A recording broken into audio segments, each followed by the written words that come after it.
You'll be able to hear us from here. Yeah. Hey, Facebook, hopefully you can hear us. My name's Dr. John Robinson. And I'm Dr. Christina Bosch.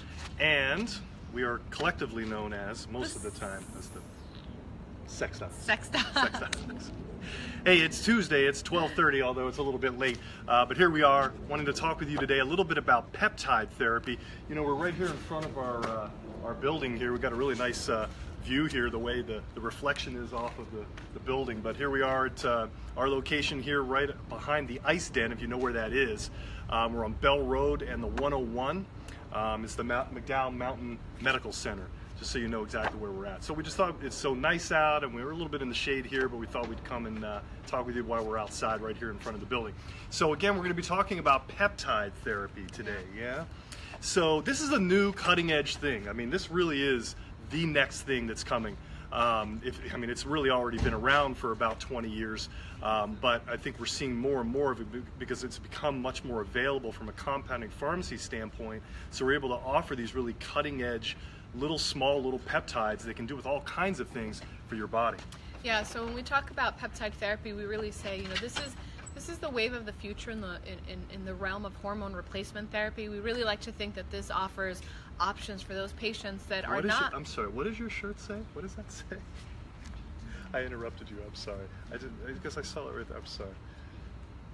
I interrupted her, but her shirt is really cute, don't you think? John doesn't think. I think it's hysterical. Legalize prostitution.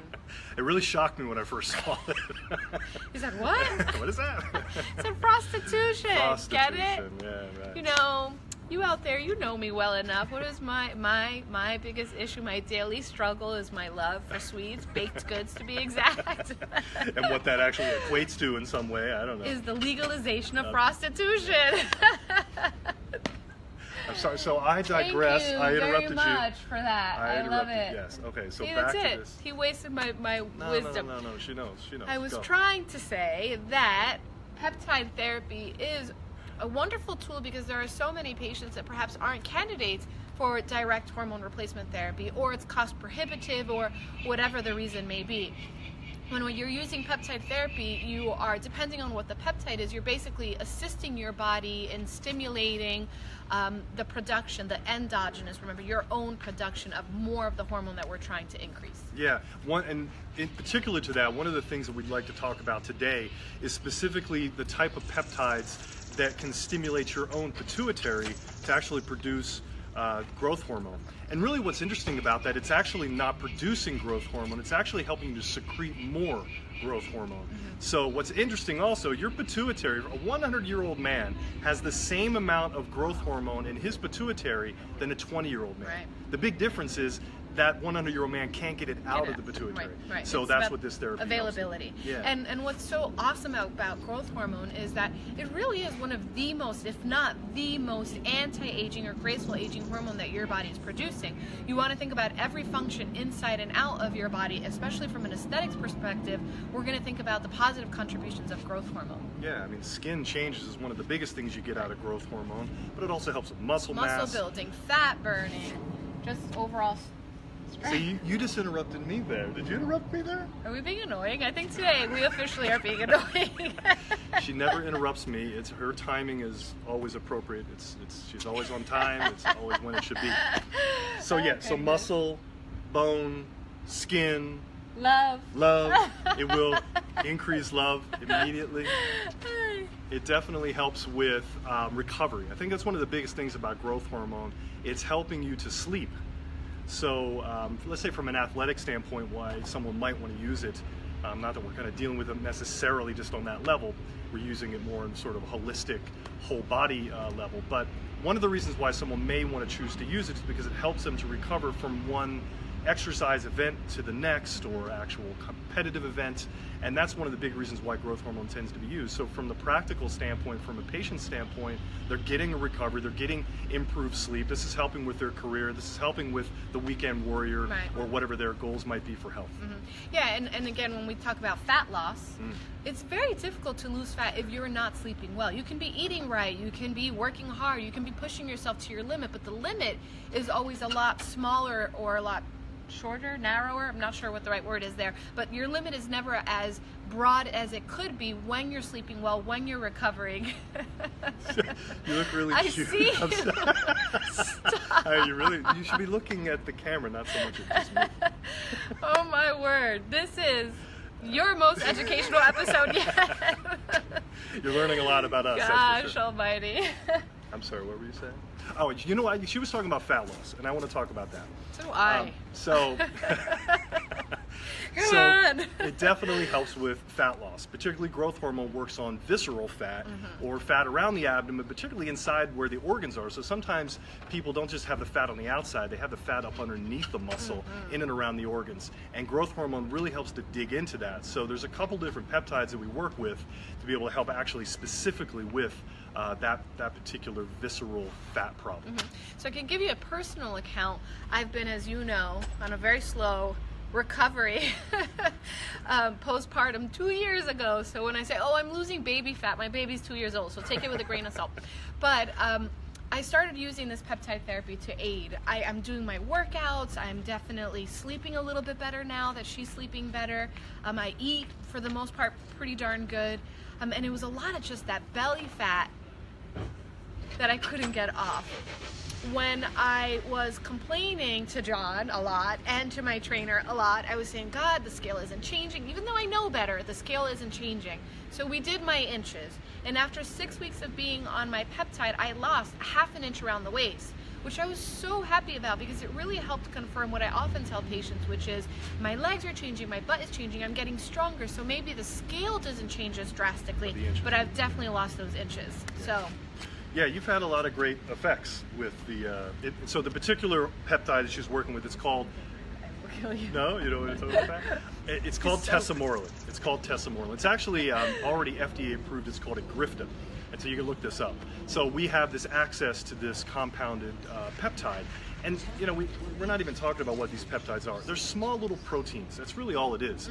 It's really rather natural in terms of its shape. Collection of amino acids, right? Collection of amino acids. Normally 70 or less amino acids constitutes a peptide. So they're really small proteins. And so this particular peptide, tesamorelin, will help with this visceral fat. Again, it's called Agrifta. It's FDA approved for that, particularly to get rid of visceral fat. So it's amazing how it will work when somebody really needs it. And so we just do certain blood work and we check certain things out, particularly growth hormone levels, and then we kind of watch that process depending on what the patient needs.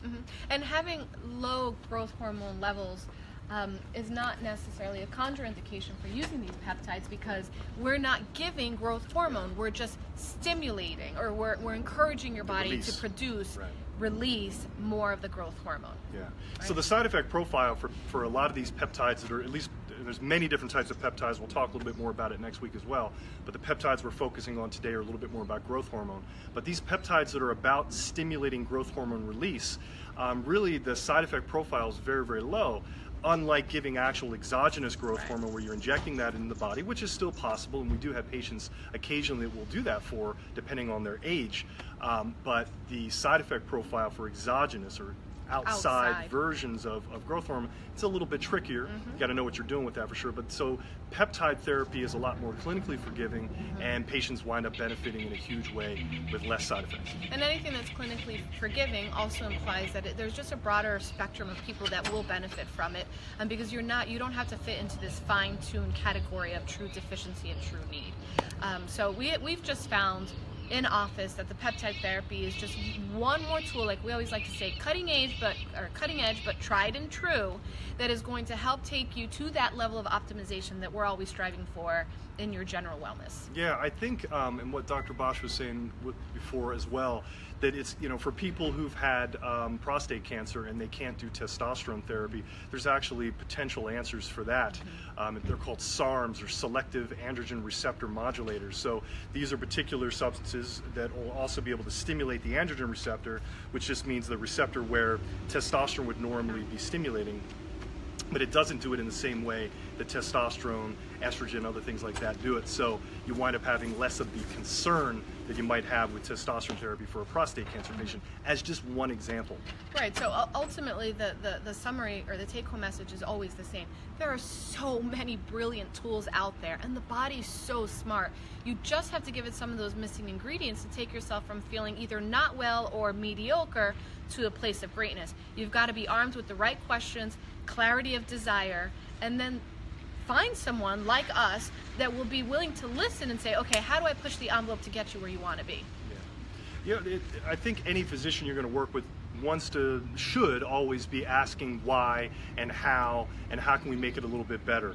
You don't have to settle. Right. We never settle, so you never have to. You can always find those answers you're looking for. How do we maybe pull this back to sex? What's an option here for the artisans of sex and peptide therapy? You got nothing? No, I had a comment, but I think you should all be very proud of me. I used my internal filter. I'm not known for that. So, but now I don't. What do you mean? What were you going to say? No. Hint towards it. One of the wonderful things about working with peptides is that there are sometimes unexpected side effects. So, for example, say someone is using a peptide for fat loss. Like tesamorelin, let's say. But just for instead, example. they experience growth in size, suppleness, sensitivity, and something like, I don't know, for example. What? What? Breast tissue. So, if you can stimulate sensitivity in one of your primary sex parts, I don't know, Yeah. organs, parts, Sure. then that's obviously going to enhance the quality of sex. So when you piece all that together,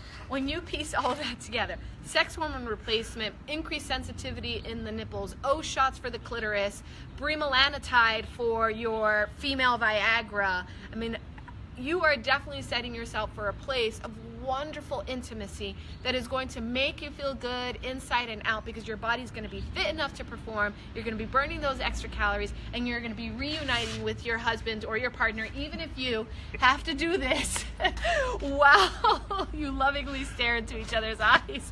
That was a mic drop. I mean, I think you said it. Yeah, booyah. You did it all right there. Okay. So, after examining everything in the world and everything that we absolutely know, here's what we definitely know, for sure. Hormones are sexy. And healthy is a lifestyle. Again, my name's Dr. John Robinson. And I'm Dr. Christina Bosch. And we are the Sex Docs. And we will see you next week, Tuesday, right around 12:30. We'll be talking a little bit more about the peptides. Next Tuesday, we're on Sonora Living. Oh yeah, for sure. So we'll have Sonora Living in the morning, and we'll do Facebook Live again right after that. Have a wonderful week. See you then. Bye. John. Christina.